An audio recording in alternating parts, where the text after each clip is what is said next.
Welcome back to Unlock, Empower, Transform.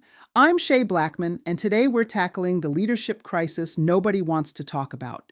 Ready for a reality check? 70% of senior leaders are concerned about their succession pipeline, but only 35% are actually doing something about it. Let me translate that for you. Most organizations are one unexpected departure away from complete chaos. And if you think that's dramatic, just wait until your star VP takes that competitor's offer because you never showed them a path forward. In Chapter 13 of High Value Leadership, I break down why most succession planning fails. And spoiler alert, it's not because of lack of talent. It's because we're still using 1990s methods in a 2025 world. I learned this the hard way during my time in automotive manufacturing. We had this brilliant lead supervisor, let's call him Marcus, absolute rock star, could troubleshoot any production issue, had the respect of the entire floor. Then one day, he gave his notice. Why? Because after 3 years of exceeding every metric, nobody had ever talked to him about his future. That's when it hit me. We weren't developing leaders. We were hoarding talent until it walked out the door. So let's fix this. Today, I'm sharing the 3-part formula that's transformed how my clients build leadership pipelines. And yes, this connects directly to the external support strategies in the Shield Resilience Strategy Guide, because developing others is how you build your legacy. Part 1. Stop looking for mini-me's. Here's where most succession planning goes wrong.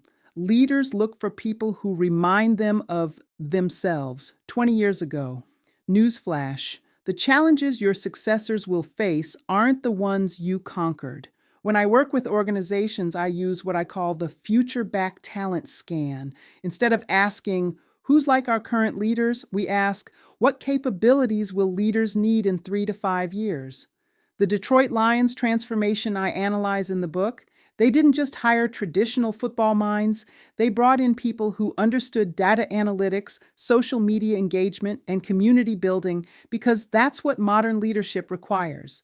Part 2. The hidden high potentials. You know who often gets overlooked in succession planning? The quiet innovator who fixes problems before they explode, the cross-functional connector who makes everyone else better, the person who challenges the status quo, respectfully but persistently. I call these the overlooked superstars, and they're usually hiding in plain sight. In my fast food leadership days, our best future GM wasn't the shift leader with perfect metrics. It was the crew member who trained every new hire, mediated every conflict, and somehow made the 5 a.m. shift enjoyable. Part 3. Development. That actually develops. Let's be real. Sending someone to a 3-day leadership workshop isn't development. It's a very expensive way to check a box. Real development happens through what I call strategic stretch assignments. Not busy work, not exposure. Real projects with real stakes and real support. All right, ready for today's exercise? This one's called the Succession Reality Check, and it'll take you less than 5 minutes, but might save your organization years of pain.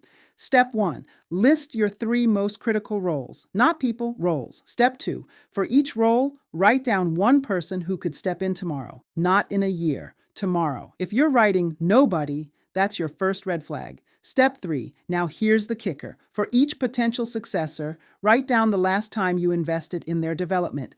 Not their performance review, their development.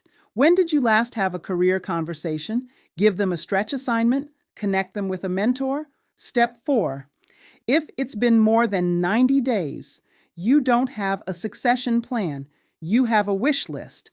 This is exactly why the High Value Leadership Intensive includes an entire module on building sustainable leadership pipelines. Because here's what I've learned after 2 decades of fixing broken succession plans. It's not about finding talent. It's about creating systems that develop talent continuously. The organizations that thrive don't wait for leadership gaps to appear.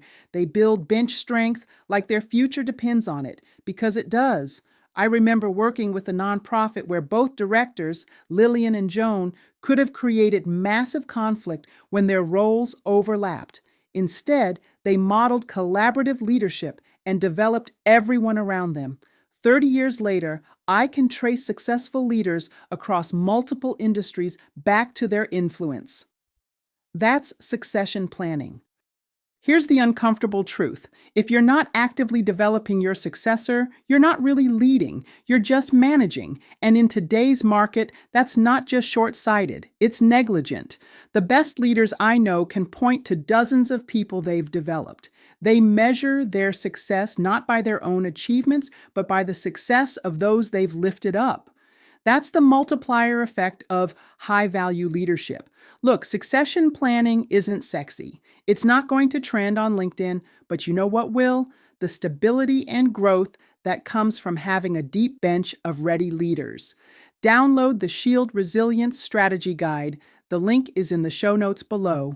The section on building external support networks will revolutionize how you think about developing others. And drop a comment below. Who are you developing right now? Name names, make it real. Tuesday, we're switching gears to explore what educators can teach business leaders. Trust me, after seeing how teachers pivoted during the pandemic, corporate America needs to take notes. Remember, your legacy isn't what you achieve, it's who you develop. Start building that legacy today.